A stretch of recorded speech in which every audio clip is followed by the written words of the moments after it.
Good morning. It is Friday, April 29th, 2022, and coming to you live from the Lonely Tree Media Studios in Yakima, Washington. This is the Best Lamb Sports Show.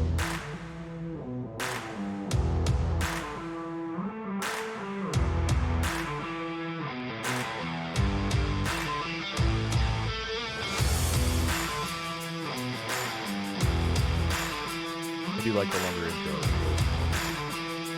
It's not that cool. because it sounds awesome. And like, nobody ever gets to hear the rest of the song. We did it last week. People don't even know who this is. I don't even know who this Legendary generic rock band. is. It is one of those things you get off the internet. And this is the part. This is my favorite part.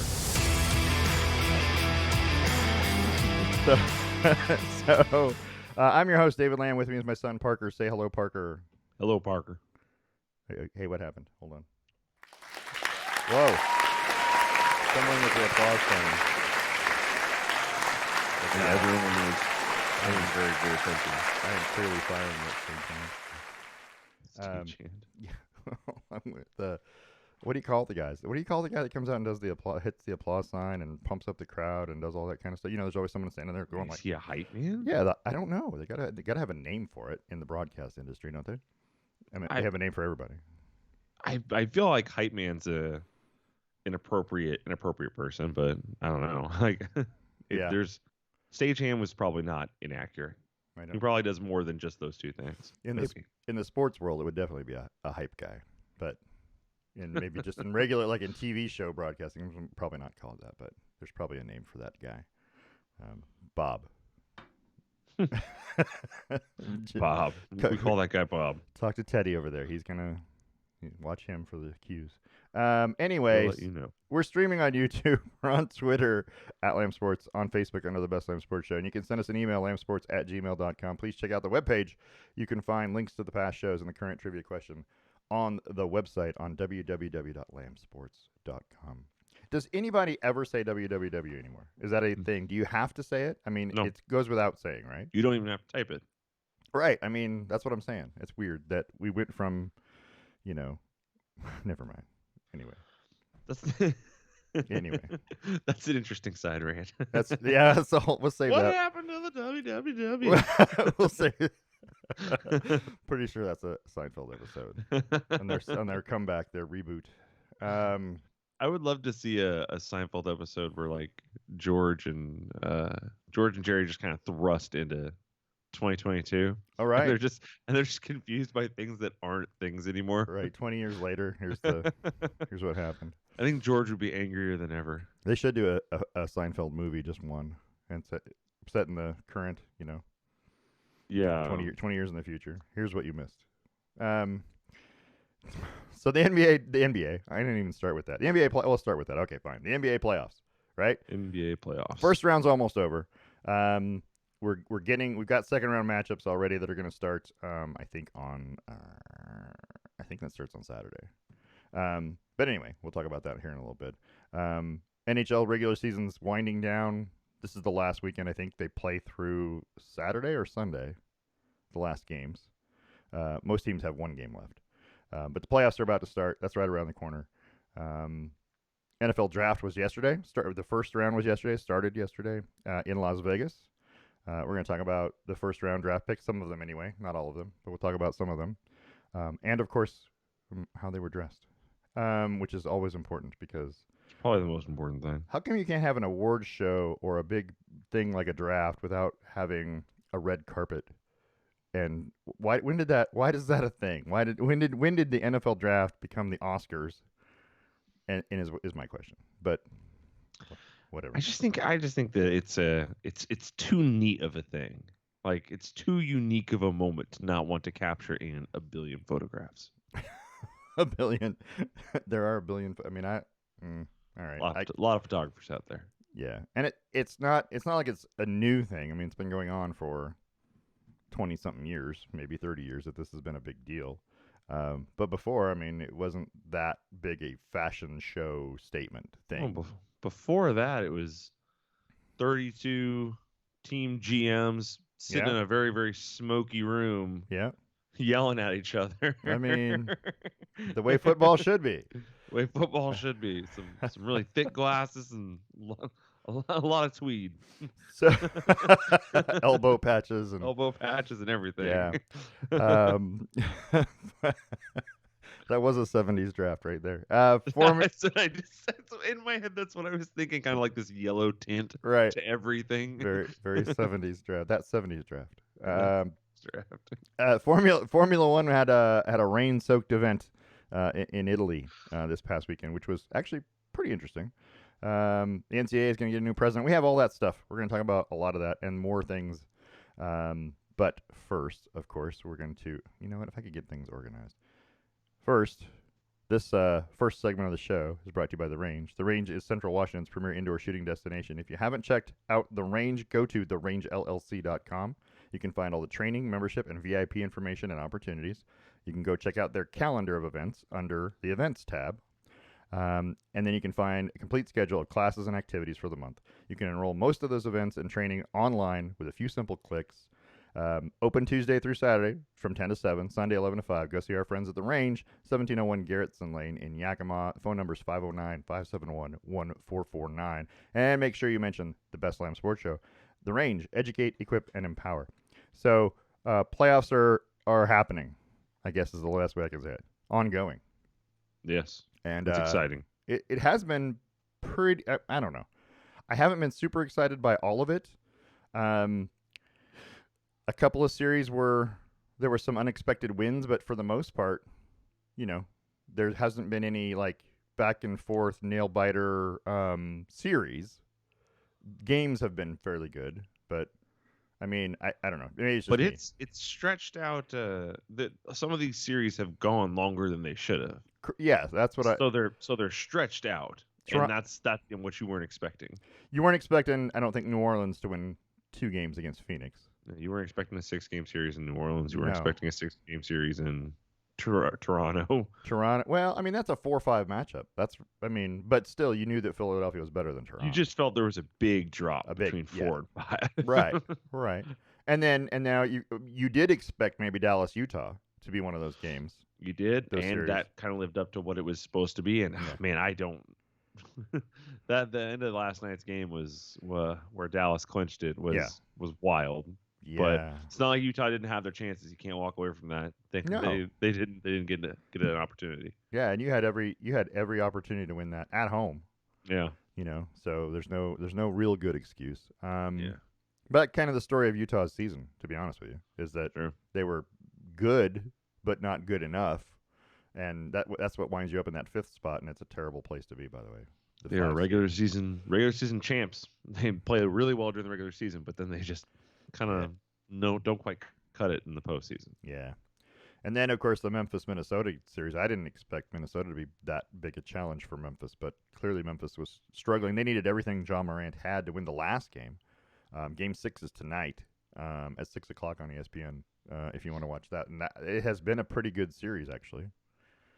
I mean, yeah, Minnesota's pesky. I think this is just a matchup issue. I think that Minnesota is matching up well against Memphis, and I think that Cat is obviously hard to. Karl Anthony Towns is hard to defend against. He's hard to plan for, but I just think they weren't prepared for how physical Memphis could be, because I don't think they've been that physical on tape. Right.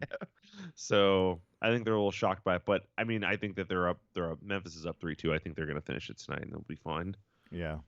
Yeah, they needed a pretty big comeback. The Grizzlies did, and in a couple games. In a couple of games, just to win those games. And John Morant has been.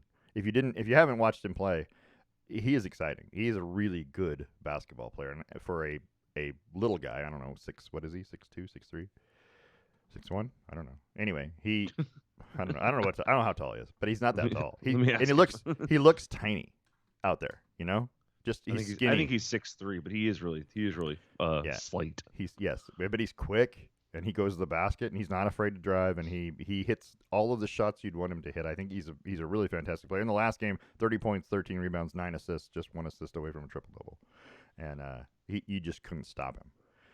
When he wanted to take it over, he just kind of took it over, which you need one of those guys in the playoffs. The Nets were missing that guy in the playoffs, right? The Nets were missing a couple things. Yeah, the Nets were probably the most hyped team at the beginning of the season.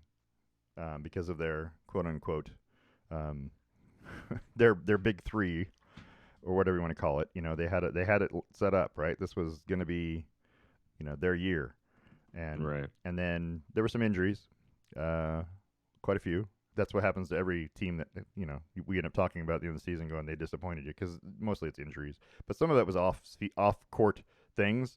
Kyrie Irving refusing to get a vaccination didn't help them in half the games, right? Oh yeah. So that's bad. That's right there. You're losing one of your stars for half the season. That's kind of silly, and not just half the season. Like these next 30 games, it's every other game for however long. You know what I mean? It's every third game Yeah. and that's hard to get in a rhythm. Um, anyway, I'm just saying it's one of those things. And then of course, they traded midseason, and I don't understand the trade fully. Why they did that? Harden wanted out. Yeah. I mean, okay. And It's just it's the unfortunate point of the NBA players regard contracts don't mean anything anymore. They're gone. Those don't matter. So if you just say you want out publicly, there's nothing a team can do. Right. You're gonna have to bite it and get rid of them, and sometimes you have to get rid of them for less than what you'd like. And then they got Ben Simmons, which was their dumb move. That was a dumb move. I feel that was their dumb move. They're idiots for that decision. Like you could have traded Kyrie Irving to a whole bunch of people. Yeah. You traded him to this team, who you're gonna have to play in the playoffs. Like you knew that you were gonna have to go through the 76ers more than likely in the playoffs. You traded them some really good pieces, and you you got Ben Simmons. Woo! It was an odd move to me because what has Ben Simmons done? Nothing, because he's been. I don't even know what the term is. He's not injured. He's what? They're saying he's injured. Well, how did he get injured in practice? Because he hasn't played any games. I mean, he's got a bunch of injuries. Okay, I think it's still all mental, but I think he's mentally hurt. Let's call it that. Yeah. I think that's the thing, and I don't know that he's and they talked about him playing in this playoff series, and that didn't happen because now maybe he is hurt. Maybe he did get hurt trying to get into shape to play. I don't know, but that was a bad move. You're right, that was just a bad move. Anyway, who else are we gonna talk about? So the Celtics swept the Nets, right? The Bucks beat the Bulls 4-1. I kind of thought that one would be a better series. I know the Bucks are good, but they had been struggling to play consistent basketball. But they are playoff experienced. So, and then the Sixers beat Toronto finally 4-2. Finally, they limped out of that. I think finally is the right term. I don't know. And then the Heat took care of the Hawks. That wasn't even really that close. The Hawks were so good last year, or maybe just lucky. I don't know, but they were much better as a basketball team last year, and this year it's just not the same. And yeah, you know what? I don't mind a guy being confident and getting excited, but there's Trae Young, who gets excited about everything that he does, like he just won something, and he hasn't won anything. So right, he overachieved in his first year. Right. The team overachieved, not just him. Right. The team overachieved. In his second year, when they came down with rule changes to affect how many free throws he shoots per game, he has underachieved. Right. So you're right. So last night, the Suns beat the Pelicans 115-109 to clinch their series in the West. And like you said, New Orleans was being a little bit pesky as well.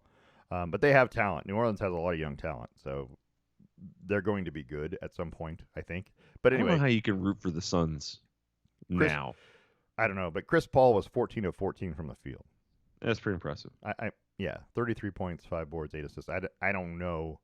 I don't know that I remember someone being perfect from the field that wasn't. It's never happened in a playoff game. That was a center. That wasn't a center at some point. You know what I mean?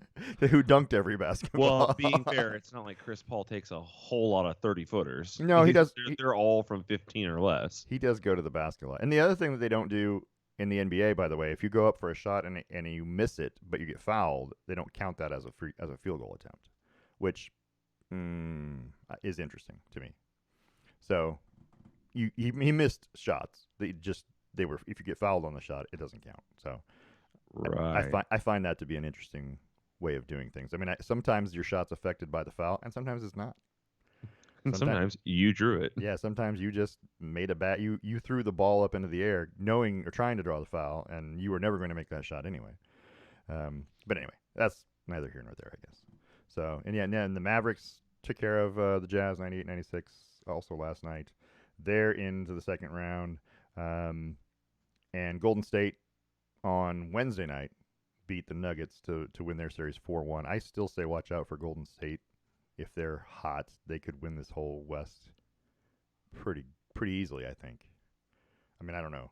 The Suns are sketchy sometimes. The Suns are great when they want to be great, and then they're mediocre at times. So I don't know.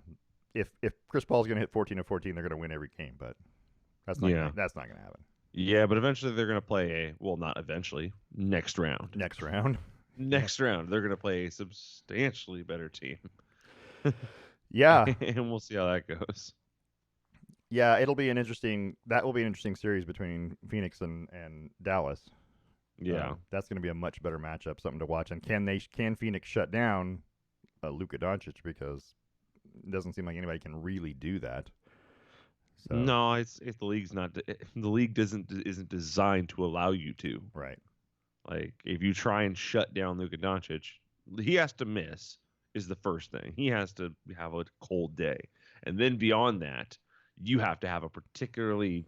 You have to have the refs on your side to not get called for every bit of defense. Right. So. Yeah. So it's going to be the second round is going to be more exciting. I'm looking forward to the Boston-Milwaukee series quite a bit. I think that's going to be exciting. I think it's unfortunate that it's happening in the second round, because I think that should be the third round matchup. The 76ers should be getting bumped out right now. Well, and that's all on the, that all those teams finished, 2, 3, 4 all finished together in the standings. And let's be fair, Miami, had the best record. Miami pulled away at the end and won the games they needed to win to be number one. I don't necessarily think that they're better than Boston or better than Milwaukee, but you win the right games, you win. That's what happens. So, hey, you know what? It'll be interesting to see Miami play as well. If Miami and the Sixers are playing, I'm not sure how that matchup goes either. Miami is such a subtle team. Yeah, they haven't all year. They don't stay on your radar that much. They pop up. Every once in a while you're like, oh crap, they've won 50 games. Oh crap, they've won 55 games. Nice. Yeah. But you don't keep track of them because they're not fun to watch. It's boring. They're a defensive based team, which is not like a 180 from LeBron Spoelstra teams, but it's just not fun to watch. It's not as exciting or high flying or anything like that, but it's efficient and it works really well, and it's led them to the quietest number one seed in history. Yeah, and when you look at their starting lineup, I mean, outside of Bam Adebayo and Victor Oladipo, right? Yeah. The other three names PJ Tucker, but the other three names on the team are kind of like, Gabe Vincent. Does anybody know who that is? And Max Strus. I know who Max Strus is. Okay, well, yeah, you do. but I'm the only one. But more than likely, Tyler Hero off the bench because of his name. Before you know those other three guys. I know Tyler Hero because I dislike Tyler Hero. Yeah, well, actually, it's not true. I like him a little more now, but. He last year he in the bubble he hit a couple big shots, and then got all about himself. Was the hero, literally in a press conference he's like, somebody asked him about, are you feeling good? He's like, well, I'm a walking bucket, so. And it's like, oh, Jesus, go back to the bench.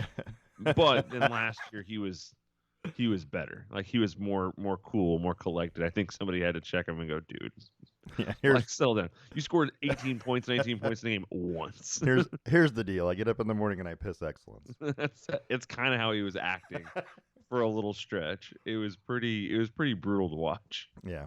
Well, I just want somebody to say that one time at the press conference. I think that'd be hilarious. All right. So second round matchup that you're most looking forward to, is it if assuming that Memphis wins, does that make it more or less interesting to watch Memphis Golden State or to watch Minnesota Golden State Memphis Golden State all day. for a better matchup. I don't need to see Minnesota anymore. Like, I don't need to see fans rushing on courts and getting tackled and chaining themselves to nets and gluing hands to the court and things like that. I don't need Memphis shenanigans anymore, or Minnesota shenanigans anymore. I am ready to move on. I think, and that's one of those things I want to talk about later when we talk about Major League Baseball too. I want to talk about shenanigans and are they good for sports? I mean, Sometimes I think there's good shenanigans. I think the league lets a lot of shenanigans go just for the sake of it being good TV or good entertainment, and that's true for some a little bit, yeah. Yeah. So we'll talk about it later. But anyway, so yeah, NBA basketball will continue tomorrow. It's tomorrow. Oh, is it tomorrow? I'm trying to figure out. So tonight's game, Memphis, Minnesota, and then you have. Gosh, I totally lost my thing here. It's gone. My schedule. So tomorrow is Milwaukee, Boston, and then on 5-2 is Miami, Philly, and Phoenix, Dallas. Tonight is Memphis, Minnesota. But tonight is Memphis, Minnesota. That's what I meant to say. Yeah, tonight. There's only one game I think on tonight. Right, and so they're just wrapping up the first round, and I think that Memphis is going to close it out tonight. Yeah, something went wrong with my doohickey here. Something always goes wrong. Well, there's no game scheduled for Saturday. There were game 6s scheduled for Saturday, or game 7s or something. Yeah, that's what happened. So yeah, Milwaukee, Boston is the only game scheduled for Sunday, which is weird. Yeah. The way they spread this stuff out is just I don't know. Well, I think that's because the Grizzlies Timberwolves game might go in the other Sunday slot. It is. It will. I mean, so there will be another game Sunday. There will be 2 games on Sunday and 2 games on Monday. The good news is, if you're on the West Coast, all of the NBA games on Sunday will be over by about 3:00. It's true. And then you have all Sunday afternoon to do whatever you want. So, just saying. I don't like that. I want to watch my basketball at night. I don't want to watch it during the day. Wow. I'm a morning person. I hear you, but I don't like it. I like the evening stuff. Unless we're doing this show, in which case I'm totally asleep half of it. Fair. Let's quickly. We don't have. I mean, we're not on a crush for time or anything, but let's talk about the NHL standings here as we approach the playoffs. Just briefly, the Florida Panthers have locked up the Eastern Conference, the best record in the East. This is all with. Everybody in the East has one game left to play except Carolina. They're done, and they locked up the Metro Division. There's a couple of teams that could swap back and forth playoff positions. The Lightning and the Bruins are within a point of each other, along with the Rangers. So those 3 teams are battling for the 4, 5, 6 slots in the playoffs, and then the Penguins and the Capitals are within 1 point of each other. They're battling for 7, 8. Not that they're playing each other, but they're playing for that position. And then the Western Conference, the Avalanche are the clear winners of the West, and then you have the other teams. You got the Flames, who will be the number 2 by virtue of winning the Pacific, but the Minnesota Wild and St. Louis Blues could swap places. And then you have the Predators, Stars, Kings could all swap places. So there's a number of things that could happen here. The West is kind of undecided but it's been interesting. The Vegas Golden Knights are missing the playoffs for the first time in their franchise history, which is short. I mean, let's be honest. But and then your Seattle Kraken, of course, who finished with haven't finished. They still got 2 games left, but they've lost 4 straight, and they're 26 wins, 48 losses, and of course you got those 6 overtime losses, which get you a point anymore, which I don't understand. But I'll never. That's what you expect from a what's it called expansion team. Yeah, correct. Yeah. And then we'll see what happens next year, because it's year 2 and year 3 where you've got to make those leaps, and not a big leap, but you got to make some kind of a leap. You would expect from being last place to missing the playoffs by a few games, that kind of a leap, and then the next year you're fighting for a playoff spot, that kind of thing. If that doesn't happen, then you got to bust, and you're going to be able to actually buy tickets to the Kraken games, because you can't buy them now because they're too expensive. So, inaugural season and all. Yeah, people are all high up on that. Prevented anybody else from going. Those damn Seattle people. I believe, and let's just click here and find this out. I don't want to be, too presumptuous, but I believe that next week, and I want to say it's Tuesday, the NHL playoffs start. So when they get the matchups all set over the weekend, you'll see the playoffs start. So anyway, that's coming. We'll cover the playoffs pretty heavily because the NBA has whittled down to 8, and now the NHL will start with their 16, and we'll have playoff coverage through what? Freaking July, probably, of these two leagues. Just keeps things spicy. It goes almost all year round. But anyway, so let me ask the trivia question because we haven't asked the trivia question because we're going to talk about the NFL draft, and we need to probably talk about the trivia question, which is the Best Slam Sports Show trivia question brought to you by Stave & Stone Wine Estates in Hood River. The NFL draft has been around since 1936, by the way, and there were multiple drafts during the AFL NFL days where the AFL had their draft and the NFL had their draft. But it means that there's been 94 number one overall picks in the history of the NFL draft. Right on. NFL and AFL. My question to you is, how many of those 94 number one picks have gone on to the Pro Football Hall of Fame? Ooh. How often does the number one pick mean you are the best player and you're going to be a Hall of Famer? No doubt. Yeah, right? That's a tough question. So, anyway, that's the question. I know you're excited about it. You can think about that for another 30 minutes or so. Jeez Louise. I know. I don't make it easy. I mean, we're not just giving away stuff here. Although we're not giving away stuff ever. So that's I guess I should start giving away stuff. Right? Okay. No, I mean, maybe if we had stuff to give away. I could get some stuff to give away. We could get some swag. We could get some stuff and just start giving away, a mug or a hat or something. I could probably get it. I could probably work that out. And then, get people to actually get a phone number so people can actually call us and say, hey, here's the answer. Anyway. I don't want people calling us. Well, just for the trivia question. Okay. I hear what you're saying now. Yeah. Just for the trivia. Not, well, I mean, a call-in show wouldn't be bad every once in a while. Answer questions. I don't want to answer people's questions. They can start their own podcast if they want. Okay. If they want to ask questions. Oh. No, I let me rephrase that. I don't mind answering people's questions. I do not want to do it live. Oh, gotcha. Understood. Yeah. Okay. Yeah, you can call. You can leave a message. I'll get back to you one of these shows, and I'll let you know what I think about it.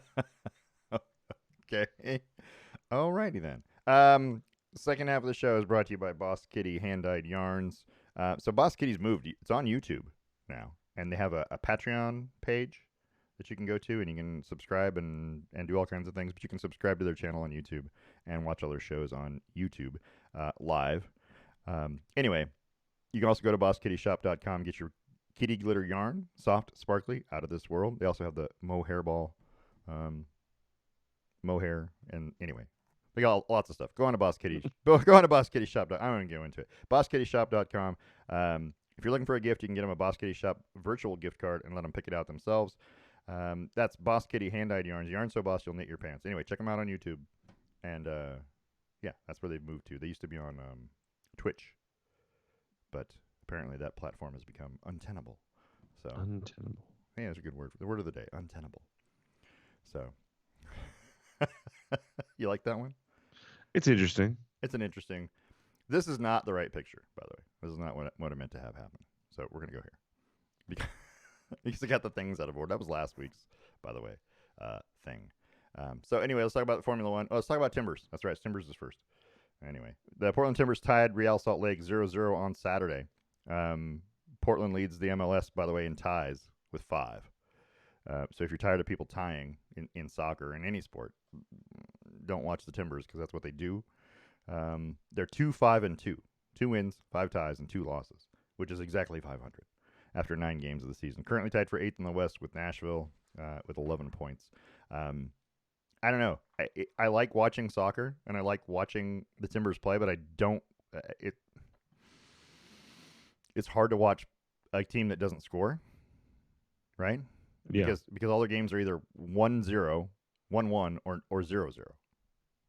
And I just can't watch. The 2 times that they've lost, they gave up 4 goals and 3 goals. And then everything else has been either 1 goal. They beat Vancouver 3-2. That was their highest output of the year, by the way. Woo. I know. And then everything else has been 1 goal or none. And that's just 0-0 scoreless draw should never be allowed to happen. That's all I'm saying. I mean, it's going to happen because of the nature of the game, but I just can't stand watching it. I can't sit there and sit through 90 minutes of nothing. So, you know, You I don't don't have know. that kind of time. You don't I got all that pace in the day I to do all that. so much. I have so much going on. Yeah, that I can watch other sports where people actually score, and it's much more exciting. You just don't get the beautiful game. I, Is what people who are soccer fans would say. that's exactly what they're going to say. But I would tell you, those people that are soccer fans, if every game that you play ends in 0-0, you would not like it either. By the way, Right. you would not be watching it for very long because it's not beautiful if you don't score. There's nothing beautiful about it. There's nothing beautiful about a tie. There is nothing beautiful about a tie. I mean, well, an 8-8 tie, okay, I go with that. I'd watch that game. But a 0-0 tie, come on, man, who wants to watch that? I don't like the fact that if I don't watch the entire first 60 minutes of the game, I might not miss anything. I might not miss anything significant. I might miss a couple of warnings or a couple of yellow cards, Yeah, but that's it. You know, right. like I don't know. It's just I feel like it's strange. I feel like it's a strange I, thing to keep watching. I I don't like the fact that I could watch 80 minutes of a 90-minute game and miss everything. In the 10 minutes that I was gone. Last 10 minutes. Yeah, like, the 10 all right, minutes that I was gone, it could have been the first 10 minutes, and the only goal of the game is in that first 10 minutes. That's it. It's done. Oh, it's already 1-0. Well, I might as well tune out because nothing's going to happen. I don't like that. because X team is just going to hold the ball Yeah. for the next 80 minutes and flop for fouls and things like that. I can't. Because, you only get the one break in soccer, at the half. Yeah. You don't get those commercial, TV timeouts where you can go to the bathroom and not miss anything. You don't have that. So you got to sit for 45 minutes, watch the whole thing. You get the break, and then you got to come back and sit for another 40 minutes. Because if you're gone 2 minutes, that's when they're going to score. That's when something's going to happen. The minute you walk away. And you think that the younger generation has attention span issues. You're like, I can't sit here for 45 minutes. I'm busy. It's always, but soccer's always been that way. It's always been that sport. And I don't know. I mean, yeah. That's why it's big in Europe. That's It's not as big here. because they don't have an attention span issue in Europe. No, just it's because it's their sport. It is their sport. I mean, yeah. I don't know where. Do we even know where actually soccer originated? Oh, what did it have to do with like Mongolians playing with like people's heads and things like that that? could be. That could be Mongolians. It might be, and you might be completely right. But it just sounds funny if that's what you pulled out was Mongolians. So dates back more than 2,000 years to ancient China. You're probably yeah. right. Yeah. I was nearby. Yeah. You know, like I distinctly remember a picture of like people, like a painting of people like kicking around like the head of like somebody that they just killed. It's like Genghis Khan and his other 10 guys Yeah, were that sort of thing. Yeah. Gotcha. But they're saying that real like soccer, the way you see it now, is like 19th century England. Ah, So makes sense. yeah, Those British guys will find a way to make something boring. how bland of them. I'm not saying. And you know what? We'll take a break in the middle and have tea. If soccer was a flower, or soccer was spice to be flour. That's right. We'll just. It's flour. Anyway, let's talk about something more exciting. Sure. Formula One. Max Verstappen won the Emilia Romagna Grand Prix at a rainy Imola, Italy, on Sunday. Drivers' points leader Charles Leclerc had a spin out late that cost him at least 3 spots. I mean, he could have finished higher probably, but anyway, the big spin out sent him from 3rd to freaking 9th or something. He ended up finishing 6th, but lost a lot of valuable points that he could have had in the season race. And he was just pushing it too hard and went over a curb and was almost airborne. I mean, he was 3/4 of the way there. And by the time you come down in a Formula One car after you've been airborne, it's hard to regain control. And so he had a spin out, and that cost him quite a bit. Spotty rain. I mean, there was rain at the beginning, and then there was a little bit of rain at the end. It made this one interesting, and the tire choices and the pit stop strategies that was a big deal in the thing. Just knowing when to come off of the intermediate tires and get onto a slick, and then hey, it's gonna rain on the last 2 laps, is what we kept hearing, and do we just stay on the slicks and hope it doesn't rain enough? That kind of thing. It made the race interesting, and the spin out late made the race interesting. But Max Verstappen was winning this race pretty well. You know what I mean? Pretty much the whole Yeah. race. Yeah, they So had what's it called? Ferrari had tire issues down the whole back stretch of the race. yeah, So they're struggling a little bit. yeah. And then you had that first lap collision between Danny Ricciardo and Carlos Sainz that sent Leclerc's teammate Carlos Sainz out because he got in the gravel and couldn't get out. Which is a whole nother thing. The second time this year that he's gotten dug in the gravel. Yeah, which is a whole nother issue that I have with the Formula One. Why? I mean, I get why the gravel's there. It's there to slow people down so they don't go slamming into the wall at 300 miles an hour. But it also gets you stuck in situations like this. That's something you probably could have got out of. Because Ricardo managed to get a tire to keep going forward and keep moving, and guide himself onto a paved part and could get back into the race. But Sainz was deep in the gravel and it was done. Yeah. So I feel like it's a big penalty to somebody, especially. I mean, Sainz didn't do anything wrong. He just got bumped, and away he went. So it affects the race. Rubbing his racing. I mean, I guess there's that too. After finishing 13th in this race, 7-time champion Lewis Hamilton of Mercedes said, and I quote, "We're obviously not fighting for this championship."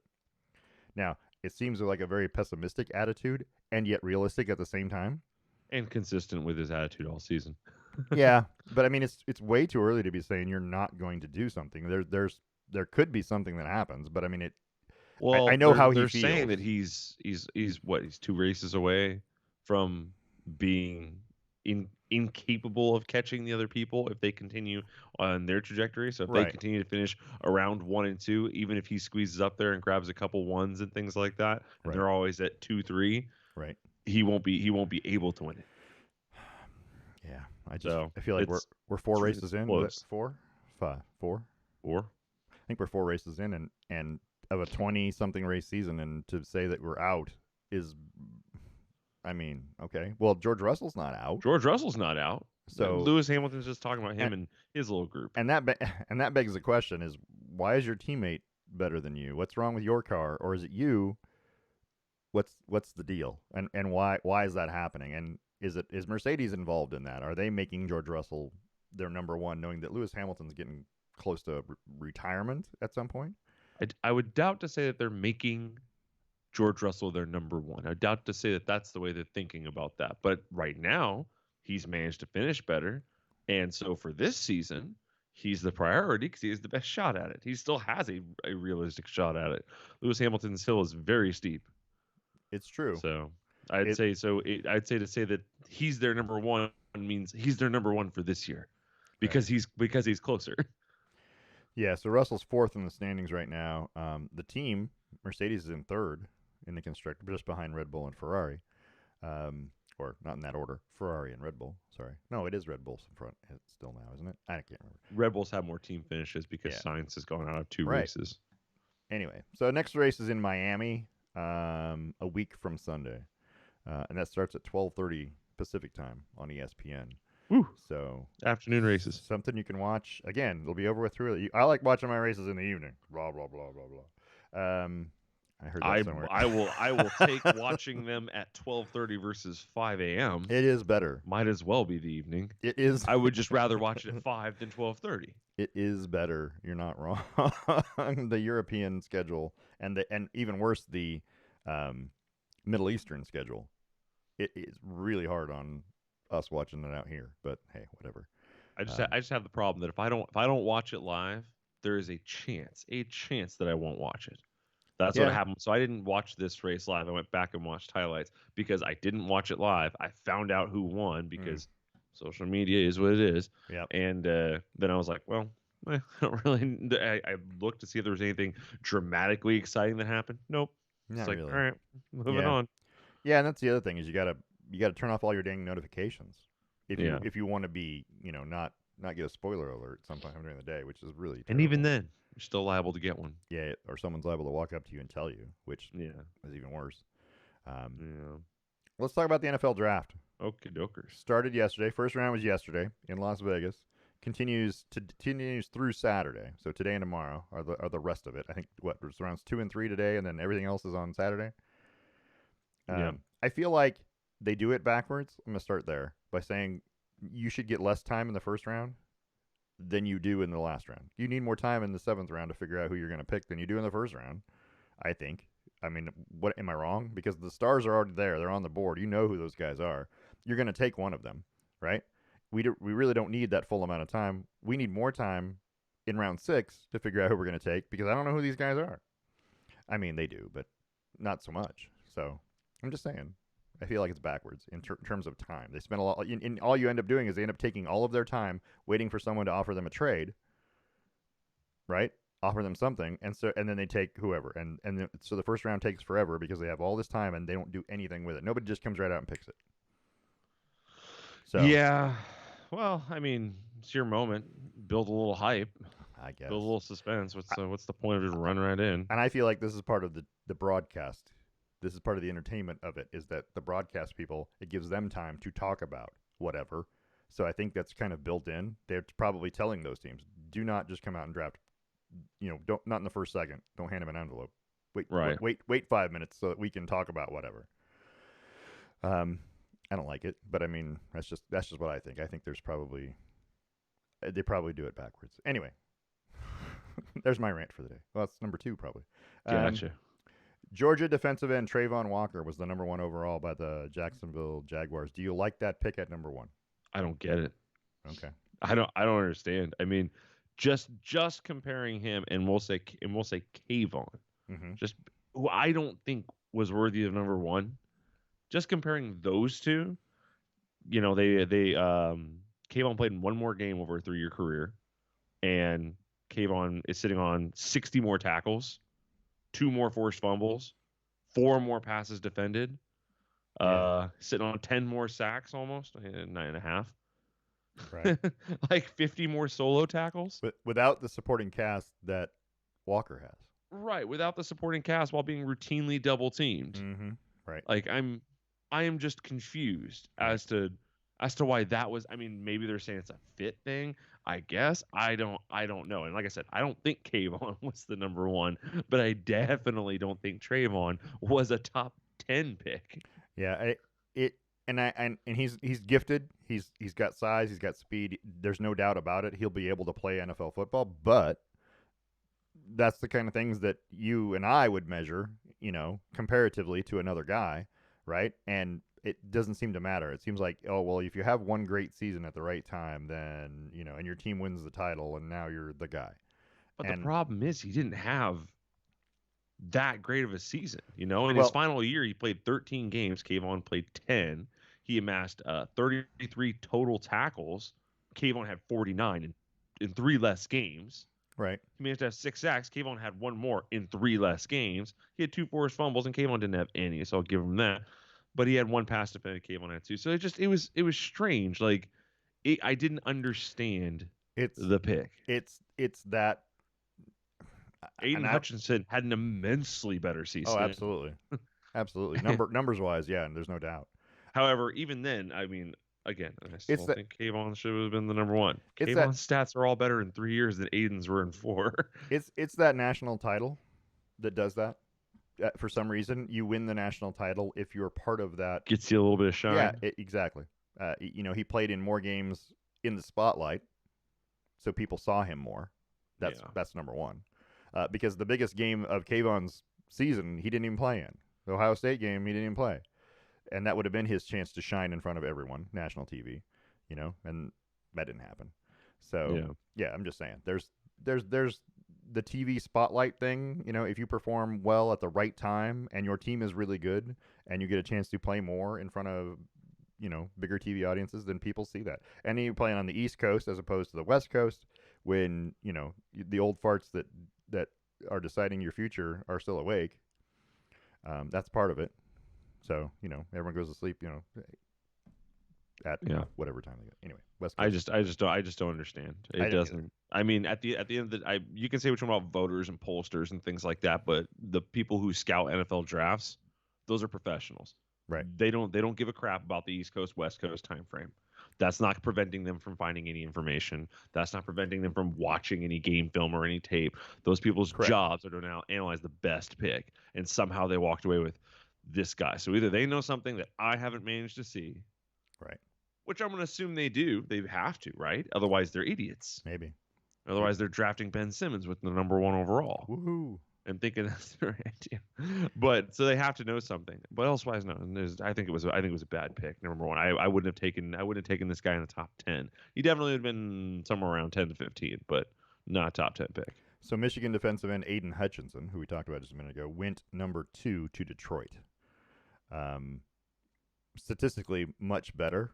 But as you were saying, when you watched him get drafted and watched him go up and talk to Roger Goodell, maybe a bit undersized. He does not look very big, man. He looks slight, to use that phrase for John Morant. Slight, yeah. He looks slight. He walked up to shake Roger Goodell's hand. I was like, those dudes are the same size. One's a little taller. Yeah. I wonder, so, and they'll be able to put some meat on him, but it's going to slow him down because that's a natural thing that happens. But that's what happens at the next level is those guys end up getting a different, you need to be a little bit bigger and stronger to handle the offensive lineman that you're going to be facing at the next level. Because let's admit, every NFL team is an all-star team of college players, right? Should be. Yeah. So except maybe the Jets, and then and even then they're pretty good. So you're going to go against somebody's all-star at the next level, as opposed to somebody's backup offensive tackle because so and so is hurt in this game in college. You know what I mean? So every game is going to be somebody's all-star. Even the backups in the NFL were great players at college, or they wouldn't be playing NFL football, so they probably wouldn't be on a roster. And that's not true of every player, but it's true of most players. Right. So anyway, at the next level, you have to be better. You have to be stronger. You have to be faster. How to do that's one thing, because usually when you put on weight, you lose speed. If you put on speed, you got to lose weight. So for an edge rusher, for a defensive end, that's a dilemma, I guess.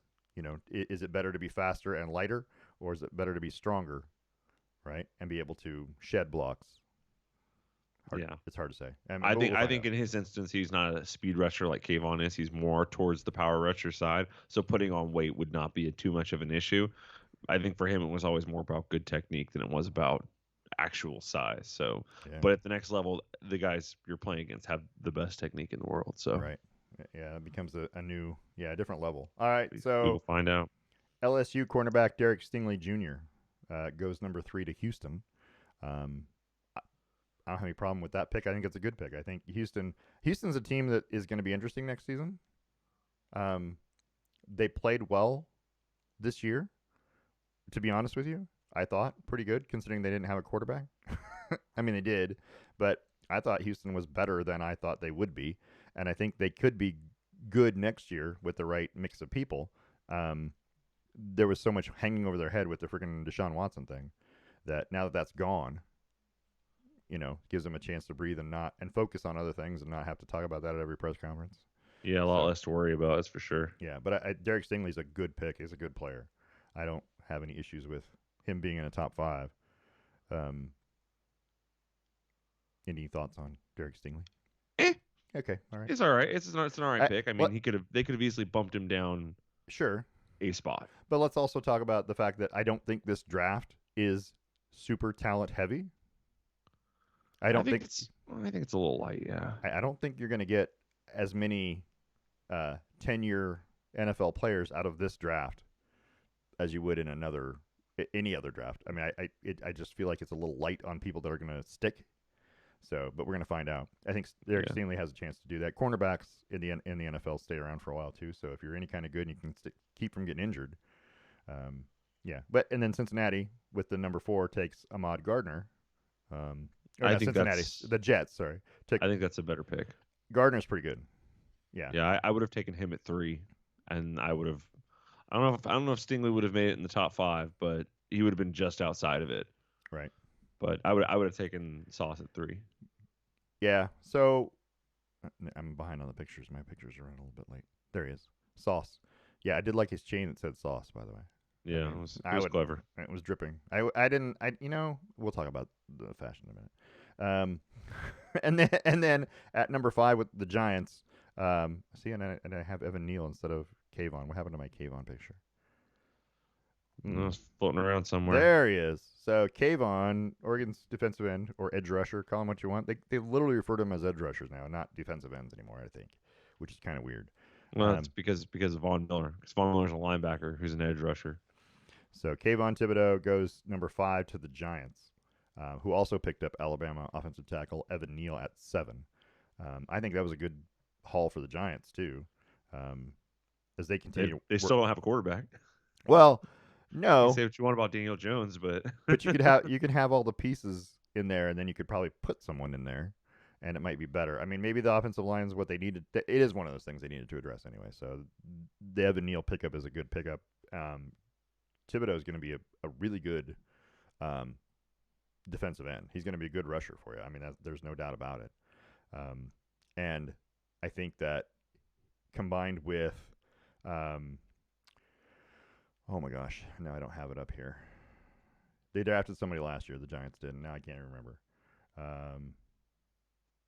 Yeah, now I can't think of who it is. They got 2 young defensive ends now, 2 young rushers, and they can look a lot like the Giants did back in the day when they had Pierre Paul and Michael Strahan and Umanura. So anyway, I'm just saying that they're young. They're still building. It's gonna take a couple of years before the Giants. But you're right. They need a quarterback. Otherwise, otherwise you're gonna lose. You're just gonna lose a lot closer games. So gotta get a quarterback. Gotta get a quarterback at some point in time. Let's talk about. There were six wide receivers in round 1. Yeah, which seems like a lot to me. I mean, there are some good ones out there that got drafted. Drake London of USC is the first wide receiver off the board at number 8. that's strange. I felt that was weird too because I've watched him play, and I'm like, he's okay. He's not great, Right. Garrett Wilson of Ohio State, Chris Olave of Ohio State. They go 10-11 to the Jets and the Saints. I think Chris Olave is probably the best wide receiver in the draft. Just from watching him play, I think that's probably true. And then Jamison Williams of Alabama at 12, and then you had Jahan Dotson out of Penn State, which I don't know much about him. I gotta be honest. At 16, I had to go watch film. He looks good, but stays quiet, stays under the radar. Like all those other guys are guys that you've encountered and like in a big way. So, but Penn State was kind of under the radar all year. But I did know Treylon Burks out of Arkansas. He's the other one at 18. Goes to the Tennessee Titans, and they needed one because they got rid of AJ Brown in that big trade. So they needed another wide receiver. But it would be interesting to see what Green Bay does. If they're going to draft a wide receiver in round 2 or 3. Thanks to Brett Favre. Yeah. Aaron Rodgers has been crying about weapons. They got rid of all his weapons, and so now they need a weapon, but the very first thing they drafted was a linebacker. I don't know. I thought that was kind of strange. Why wouldn't you go after some? Maybe all the wide receivers that they wanted were just picked. I mean, that could have been a thing too. I don't know. But it just seems weird. There was some strange. Green Bay seems like they're strange. I think they're going to end up being the exact same Green Bay that they were last year. And, good, but they're not going to win. They're not going to win at all. They're going to win a lot. And they're going to get to the playoffs, and they're going to cause a little bit of disruption, but they're not going to win at all. Kenny Pickett's the only quarterback taken in the first round.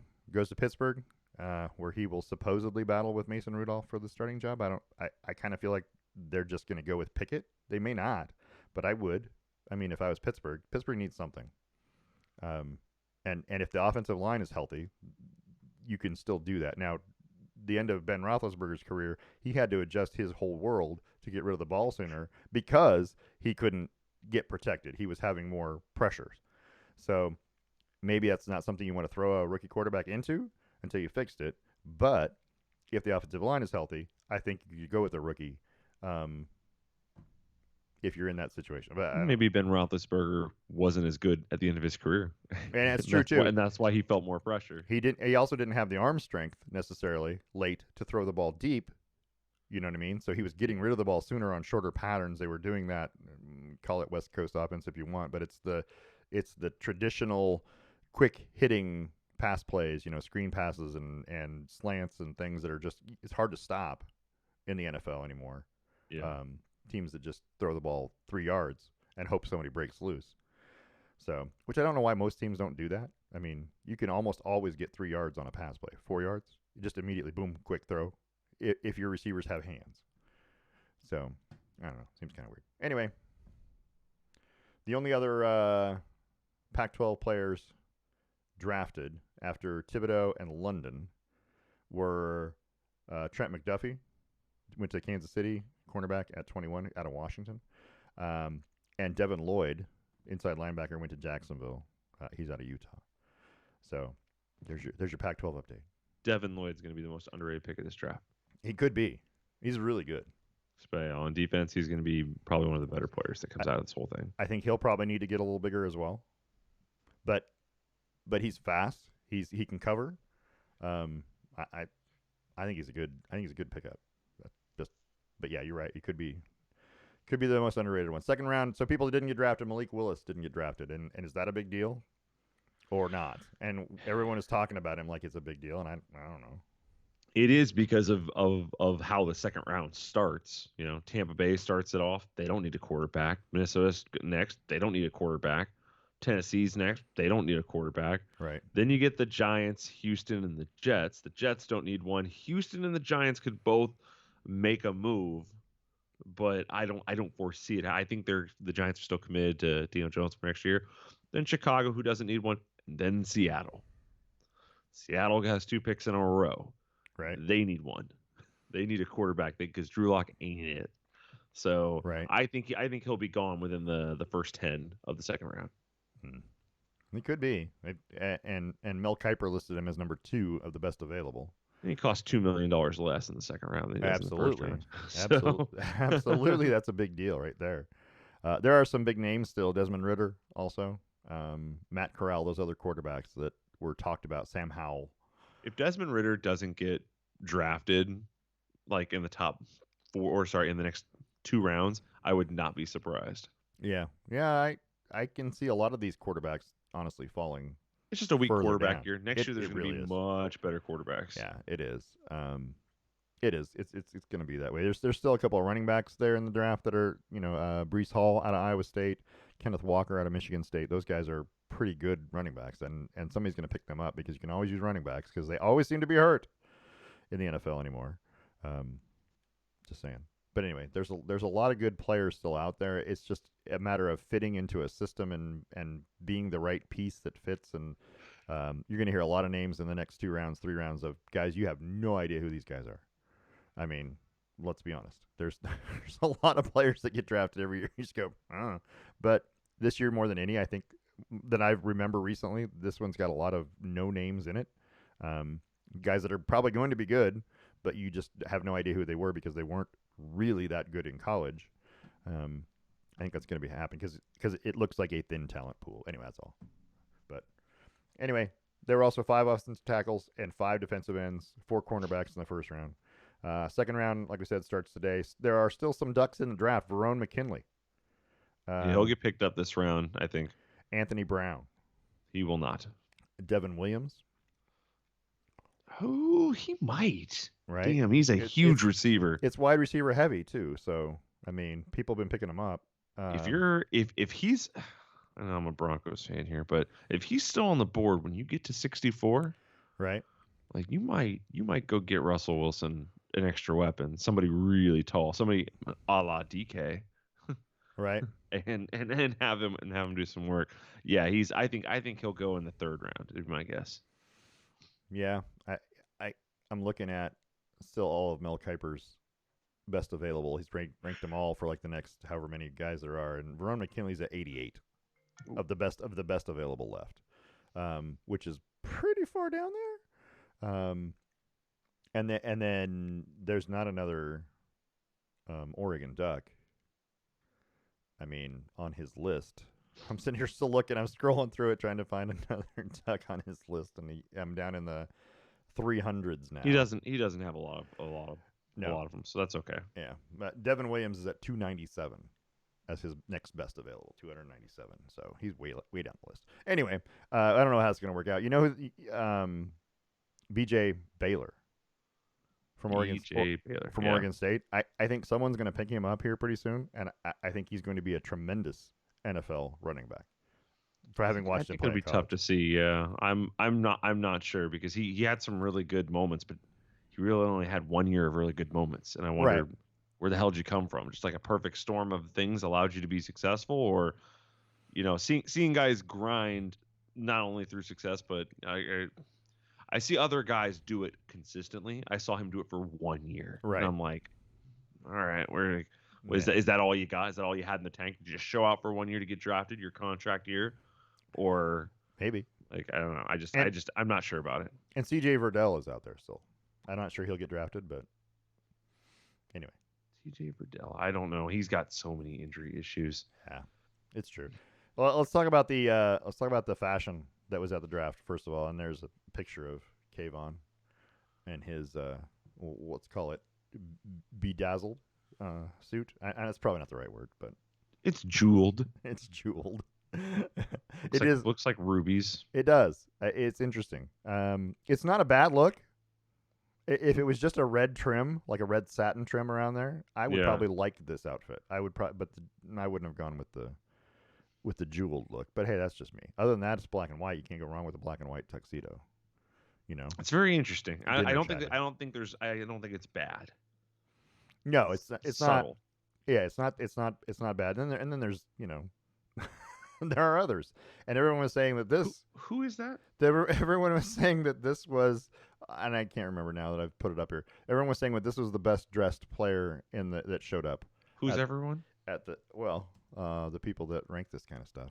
I feel like they're saying it ironically. I don't know, but I mean, it's not terrible other than the backpack. I feel like people are saying it ironically because that's terrible. Well, for you, I mean, you don't like it, but you don't know fashion. So Yeah. I mean, I guess not. I just so that's Nakobe Dean, okay. and Well, yeah. So if his he hasn't been drafted yet, so that's telling you something. Maybe the suit scared him away. I don't know, or the hat.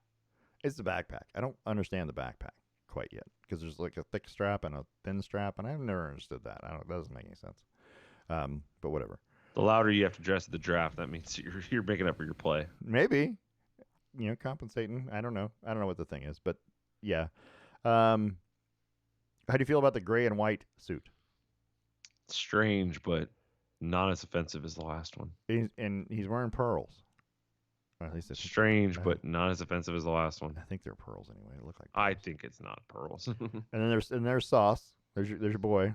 Sauce is dressed pretty well. The blue suit's not bad. It's a lot of chain, It's but a lot it's of not bad looking. jewelry. It really is. I can get over it. All right. I did like Aiden Hutchinson. I like this outfit, the solid black. His head is bigger than his body. Yes, He is such a small. He's about to get pummeled at this next level. but I'm not talking about him. I'm talking about the outfit. I like the outfit. I thought I know he's wearing black and all, but dang, he looks small. looks like a country guy, a country singer, Yeah, doesn't he? I think I've a little seen. bit. I think I've seen that outfit. If you just have a hat, Definitely have. Definitely have. That's part of Florida Georgia line right there. It might be. I mean, he kind of. Yeah, there you go. I don't know. I don't know. I have a problem with the fashion show part of it. I think it's unnecessary. I think it's like we talked about this before, but I feel like it's not. I understand it's your time to shine, but it's it's business. It should be a business suit. It should be, you know what I mean? Not a fashion, hey, we're going to the, being on a red carpet outfit. It should be one of those, hey, I'm going to go do business and I'm here to do But business. people wear suits like this to offices now. Do they? Yes. I haven't been in an office in I don't know how long, so I mean, they might not be wearing the crazy pink suit with the backpack. That's bold for any scenario. But people wear all black all the time. Yeah. Well, I mean, what Kayvon wore might be a little much, but for the most part, no. What Sauce wore might be right up the alley. You should see some of the crap that AJ wears to his office place. minus the chains. I mean, but yeah. And maybe not minus the chains. Well, I mean, they get in the way of things, is all I'm saying. But also, let's not talk about this like it's a normal business. It's not a normal No, business. it's not. Not normal businessmen. This is not a normal business event. No. Nothing about it is standard. So no, why it's would true. you dress standard?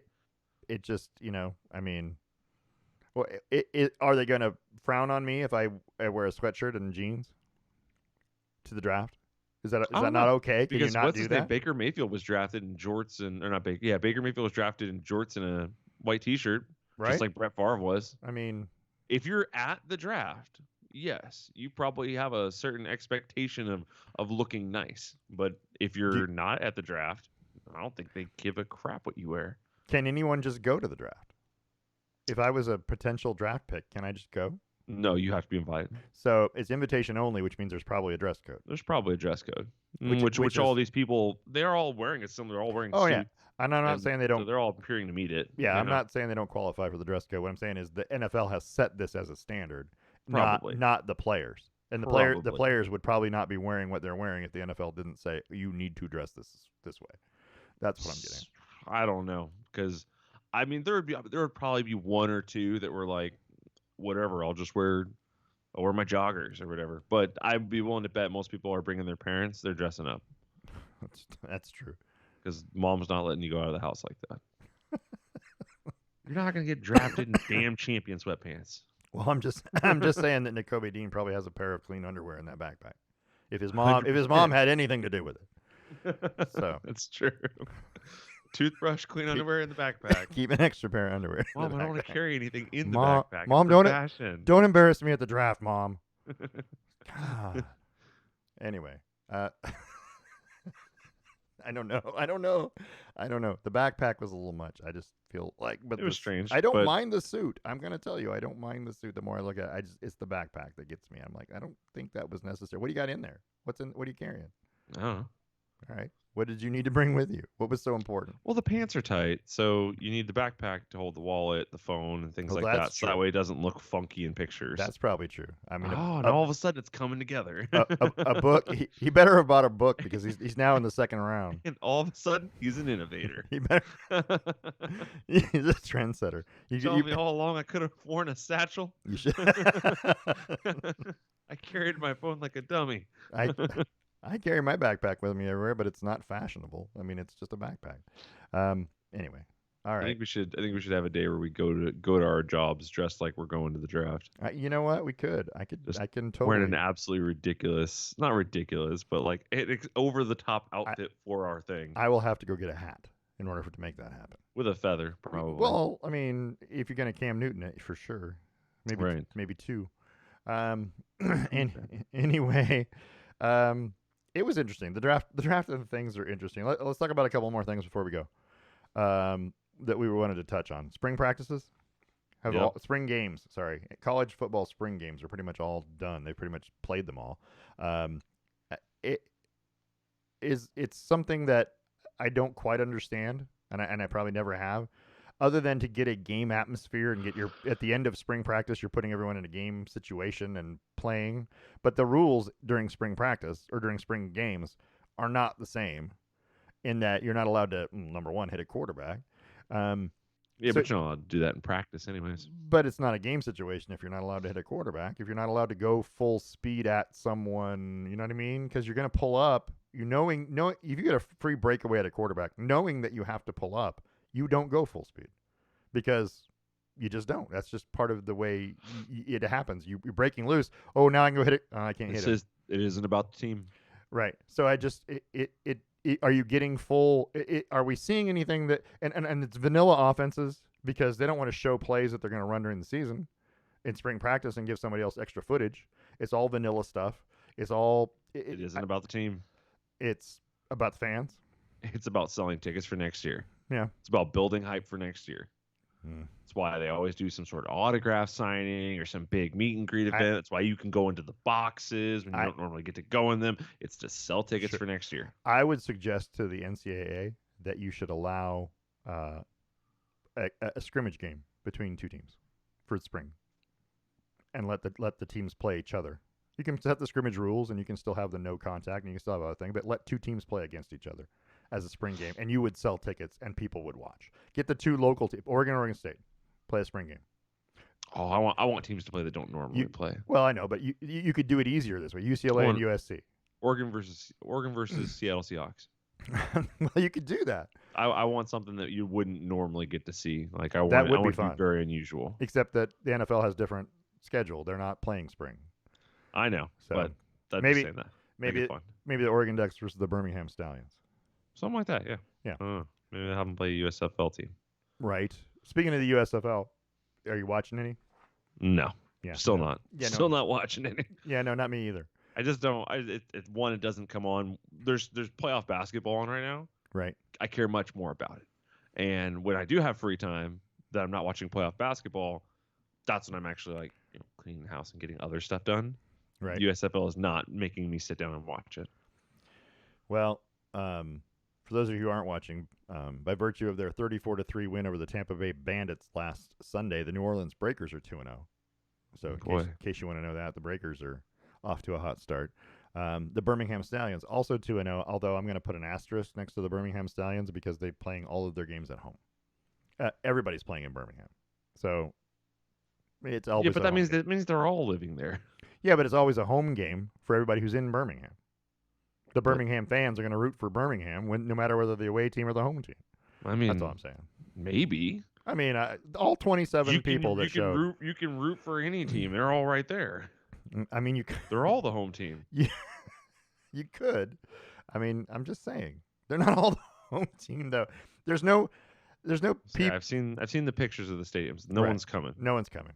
It's true, but it's early, and then they're lacking stars. There's no big names that I could point to and go, yeah, this guy's who you want. This is why you would go watch that. There just isn't. There's no real reason to go watch it. But a lot of these games are on TV. You can watch these games on. They're on Fox. They're on USA, Fox Sports 1, NBC, Peacock, all that kind of stuff. You can watch a lot of these games, but they're not very interesting. It's just not exciting. They've done some things in there, and the rule changes, and they're mic'd up. There's a lot more mic interaction with the players, but I don't know. It's just bad timing. You gotta stop trying to compete with NBA basketball. That's part of it. Like it's an awful time, and then you're gonna try and compete with NHL playoffs. Like, get over yourself. You need to put this dead in the middle of July. Right. When we don't care about too much else that's going on. Anything. Mid-season baseball is happening. No one's really caring. Right. Like, just that's when you need to have this. You're having it at the absolute wrong time. True. Here's a question I wanted to talk about. New York Mets have been hit 19 times by pitches so far in 20 games. They're on pace to have a gigantic record-setting year of being hit by pitches. The modern-day record, let's call it that, because it's 103 in 2008 by the Cleveland Indians. They were hit 103 times by pitches.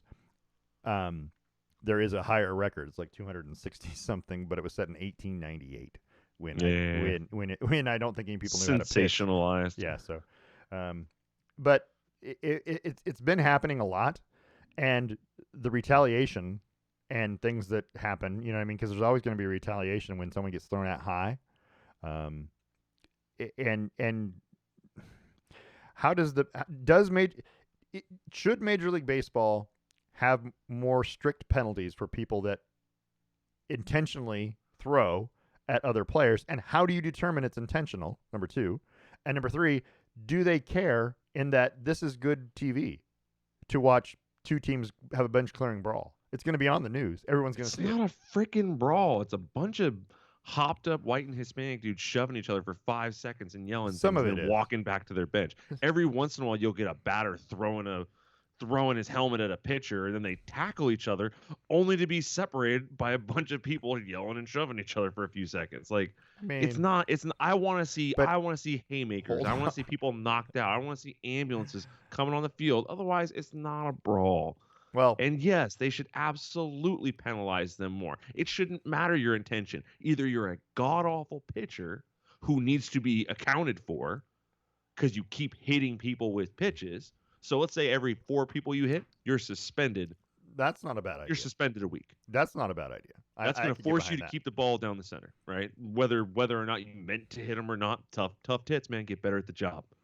All right. Right. So I think that but if there is intent, if you feel like you see it, if you see them jawing all game, the umpires know, the players know, everyone knows. I mean, you shouldn't necessarily listen to the managers because they're going to lobby for their own teams, but the umpires know when you did it on purpose. If that's done, you're suspended for a month.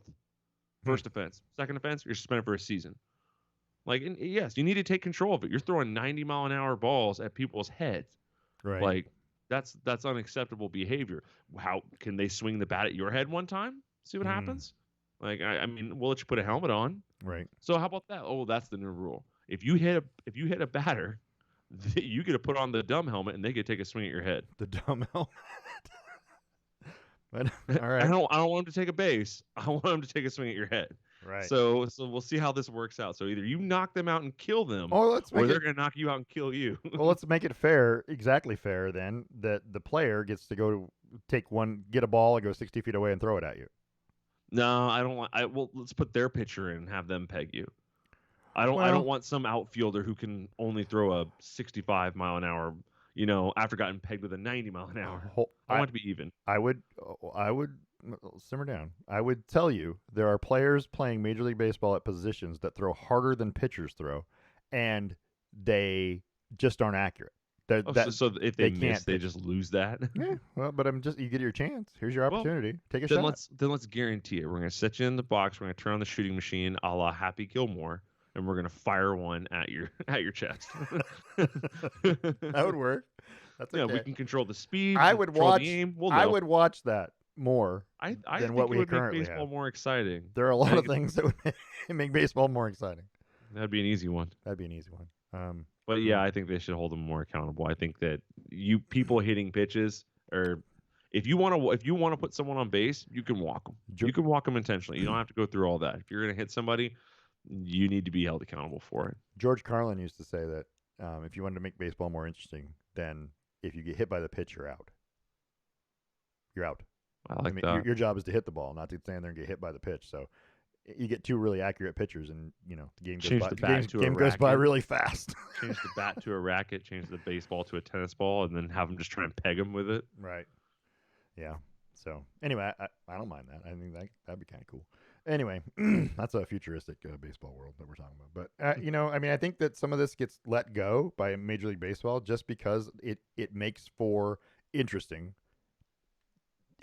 interesting to watch. It's more exciting than the regular game. Yeah, there's rivalries. It keeps things spicy. I get it, but it's something they need to get control. It's one of those shenanigans things. It's one of those things that they let go on, like in Minnesota, the NBA. Who's to say they didn't tell someone to go chain themselves to a basket? I don't know. Just because it makes for interesting TV. Did you see the video of the girl getting tackled? Yeah. The last one? Yeah. Where the security guard is just staring at her? Yeah. Just knew that she was about to do something and was waiting. Said, I bet you won't. He was on it. But yeah. I think that person was wearing a ref's uniform. Yeah. Underneath like their hoodie or whatever they had on. It was kind of strange. They didn't talk about why or anything like that, but I'm pretty sure she was wearing a ref's uniform. I think the shenanigans are somewhat staged. I'm not meaning it all be, but sometimes. I think sometimes that it's for, and the policy in most of the sports leagues is that the cameras go off of whatever it is. They don't show that. Right? Which I want to see that. I want to see what the hell happened. I want to see the streaker. I mean, I don't want to see the streaker in that kind of terms, but I want to see why we're stopping play. I don't, you know what I mean? I want to. You show the squirrel. We can hear Mike Conley or somebody else inadvertently dropping F-bombs. Right. But we can't see somebody getting tackled onto the court. Come on now. Right. And you show me the squirrel or the cat that goes running across the field. Yeah, but that's cute. It's true. But I mean, I don't know. Just weird. Back in the 80s, they used to have what was her name? Morgana. She was the kissing bandit. She would run on the field and kiss players. She would run on the field and kiss baseball players. Yeah. So, and they showed it. They didn't stop the game and didn't turn the cameras away. They showed her doing it. And then she got arrested, but they didn't ever really press charges. But anyway, that's another thing. My favorite game disturbance was UCLA was playing somebody football back in the day, and the kid ran on the field dressed like a referee, blowing the whistle. It was like 2010 or 11. Play's about to start. This guy comes running into the field, looks just like a referee. He's blowing the whistle. All the referees come together to talk to him, look at him, and then he takes off running and starts stripping off the referee items. And you're like, what the hell just happened? Why is that and referee then the stripping? teams get into a brawl. It's just while they're trying to figure that situation out. It just was like a perfect little sequence of chaos. I think it was Cal versus UCLA, but they got into a big old fight afterward. Like 3 or 4 players were ejected. It was awesome. That's good stuff. Yeah, And good for TV. And finally, our final note of news: Mark Emmert, president of the NCAA, is stepping down next year. And I don't know. The NCAA is going through some stuff. They're going to be going through changes. Do they even need a president? Do they even need to have a leadership? I mean, maybe a leadership committee of some kind. But I mean, what's the president do other than he's the spokesperson, the face of it all? Because he doesn't really make any of the decisions. So I feel like it's weird to have a president. I don't know, but It's just a guiding guiding light, I guess. he's the guy that takes all the heat, For sure. for He's a whatever face. happens. Yeah, he's that guy. So I guess, but I wouldn't want to do that job. I would not a chance. Not with all the NIL stuff going on right now. Yeah. It's too wild of a world. That's why he's leaving. He's not up to That's snuff. why he's leaving. So I think the NCAA is changing and it's going to evolve, and you're going to have a different body and not necessarily the same, athletic association called the IRS. People are getting paid now. Well, it's true. The IRS will start running the NCAA. It's going to have to get into a better business model for sure. Maybe you'll see CEOs as opposed to a president. That's what you need. Let's get Elon to buy it. That's Elon buy the hopeful. NCAA. Yeah, watch every NCAA game on Twitter this year. Not the craziest idea I've ever heard. We'll just tweet every play. There's a lot of games I don't get for no good reason, so Right. put it on Twitter. I'll watch it. Everything's on Twitter. All right, that's all we're really going to talk about today. Yeah, I know. There's so much stuff. So let's. Where do I have it? I have it here. I'm trying to get to the right things. Let's go back to the Stave and Stone trivia question. You ready? Right. The Best Lamb Sports Show trivia question brought to you by Stave and Stone Wine Estates. In Hood River. The winery at the Vineyard, 3827 Fletcher Drive, is open 7 days a week, 12 to 6 for indoor and patio dining. The downtown tasting room is open 12 to 6 Thursday through Sunday. You can call them 541-946-3750. That's 541-WINE-750. Or you can email them info@stavenstone.com for more information. Stave and Stone, winner of the 2021 Best Local Winery in the Best of the Gorge Awards. So the trivia question was, NFL draft, been around since 1936. 94 first rounders. 94 number one Number overall. ones, Yeah, yeah. exactly. In the history of that. How many of those have gone on to the Pro Football Hall of Fame? Oh, I don't know. I think because I know that the 2 award guys back in the day they were number 1 overalls. The linebacker guy. The This is good. I'm sorry. That linebacker guy. I'm working through it.